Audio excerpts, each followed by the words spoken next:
What's going on, fragrance family? It's your man Gator, better known as the Novice Nose out here in these fragrance streets. And today I'm coming to you guys with an unboxing of a fragrance that I'm pretty excited about and a little bit nervous about at the same time. So earlier in the week, I decided to do a review on a fragrance called Mystic Dream from Luciano, and it was because I was really interested in finding the Holy Grail, the best imagination clone I possibly could find. So I was very excited about that particular fragrance and was very disappointed when I actually got to review it. It started out great, didn't end that way. As a matter of fact, transition wise, it was pretty bad, performance wise I should say. So I had been waiting to get this particular fragrance in because I had heard that it is another version of that imagination DNA, and when I found out who it was from, I figured it's got to be good because they're known for long-lasting fragrances. Now the fragrance in question is this one, and full transparency, guys, the sound was off when I tried to do the video earlier, and I didn't realize it until I had ripped into the package. But this is, I gotta put my mandatory cellophane crumple in here. This is Alharamain's Amber Oud Aqua Dubai. So this is one that I've been waiting on for a while. I heard that it is an imagination inspired by. So I definitely wanted to put my nose on it. And because of the fact that I know Alharamain's fragrances usually perform very well, I got really excited about it. So this is the box, of course. Now I've taken it out of the wrapper already, so, you know, boo-hoo. But as you see, it's kind of got the little coffin style. I love the color of this particular box, right? So this is the ingredients on the back. There you go. Now, one of the things I learned from opening Liquid Brune is that sometimes these bottles aren't very secure in these boxes. So I'm going to be careful when I open it. I'm going to try to open it like this. I hear it rattling in here. I hear it moving around, so I'm just gonna make sure I open this really carefully here so you can actually see it. But hold on here, let's see. There we go.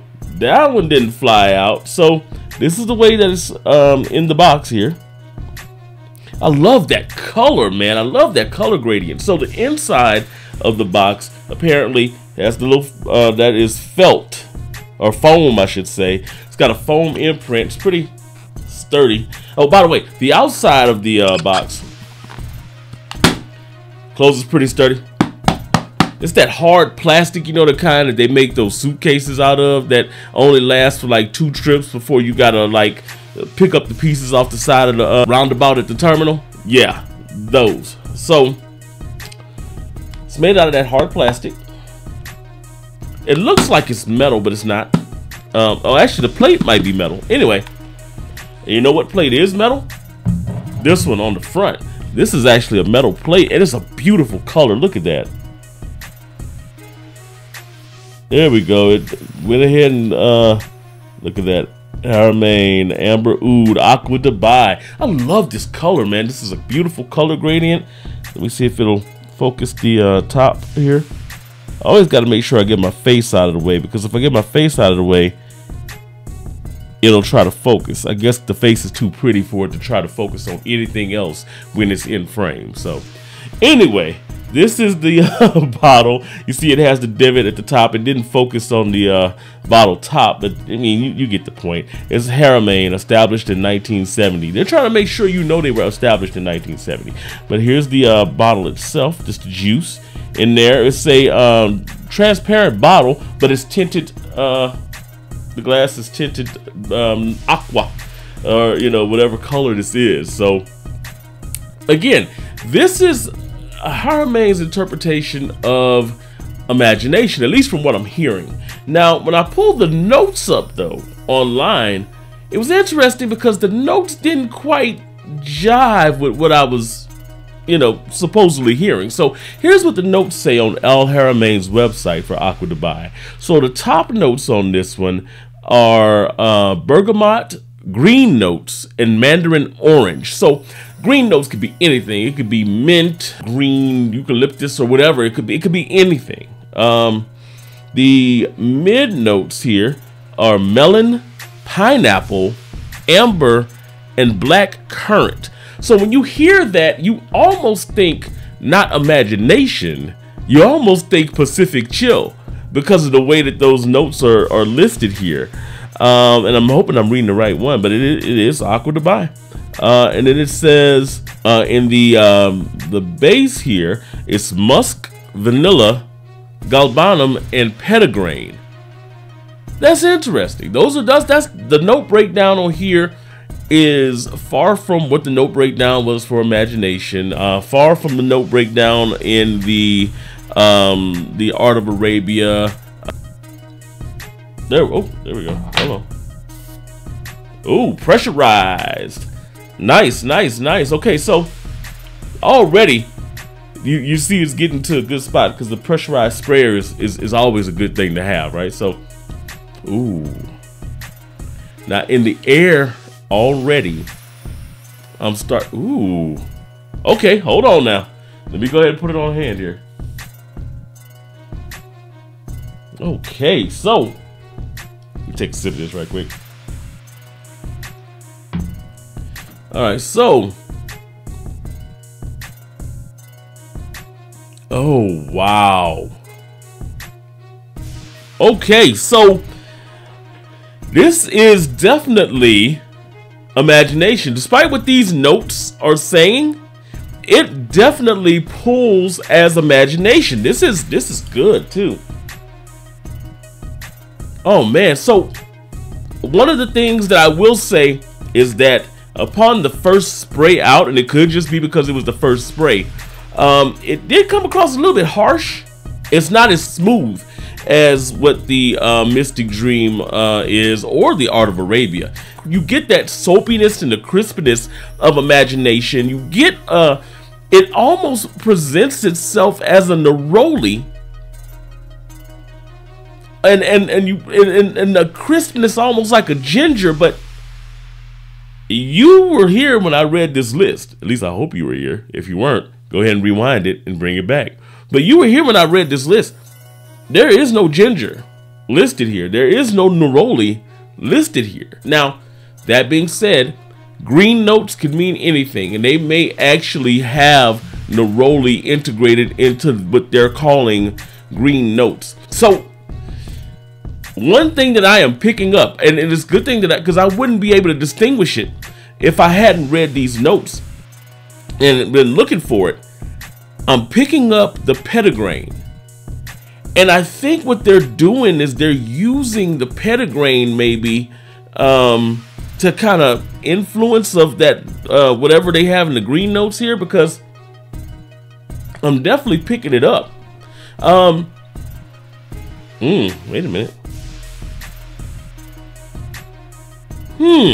So in the far backdrop of the fragrance so far, I'm picking up that melon. I'm kind of picking up the sweetness of the melon in here. So let me say this about this particular fragrance. So far, so good. It seems like it's a lot more powerful. Just me putting it in the air, it lit up the room. Now, like I said, it seems like it's a little bit more harsh off the first spray than, you know what? Hold on. You know how I do. So it seems a little bit more harsh in the opening, but it settles down pretty quick. What I am getting is the petitgrain in the base note. This seems like one of the things I will say, you pick up a little bit of the citrus in this, but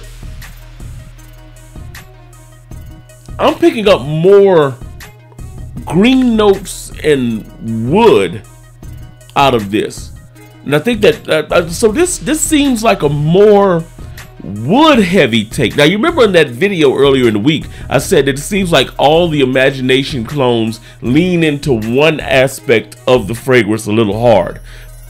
You know, like Trois, the North Stag Trois leaned into the citrus of imagination. The Art of Arabia list, you know, kind of leaned into the tea aspect of it. This one seems to be leaning in like a woody direction. Like it's like a woody version of imagination. And see, now I'm starting to pick up the sweetness. It is coming across like a melon. It's not even coming across like an orange or that type of citrus. Yeah, I am picking up the melon now. No, I am picking up some of the orange in here too. Yeah, I am picking up some orange. So they definitely have the citrus in here. It's in here. The one thing that seems to be missing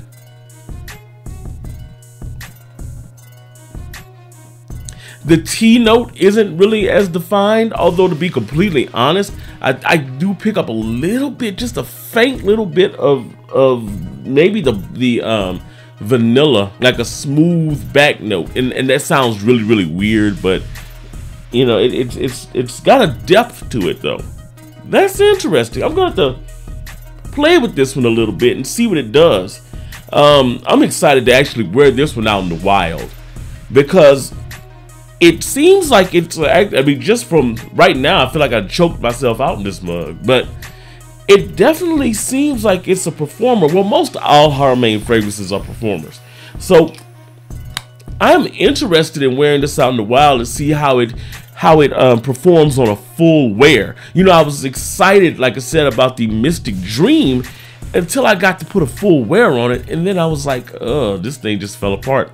I don't think that's going to happen with this one. I think that this one is going to definitely perform, but will it kind of live up to the expectations of a fragrance that is taking on the DNA of imagination? I mean, right now it's got a soapiness to it. It's definitely got this clean, crisp soapiness going on, like almost like a soap, like a luxury type of soap. But I've heard people describe imagination like that. It's definitely giving that. And there is a warmth in it as well.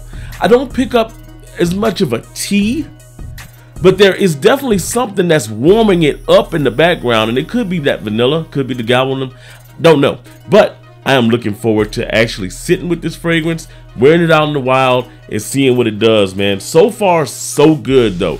That's all I got today. Make sure that you like the video, subscribe to the channel, and share this video with someone you know that loves fragrance. Peace out.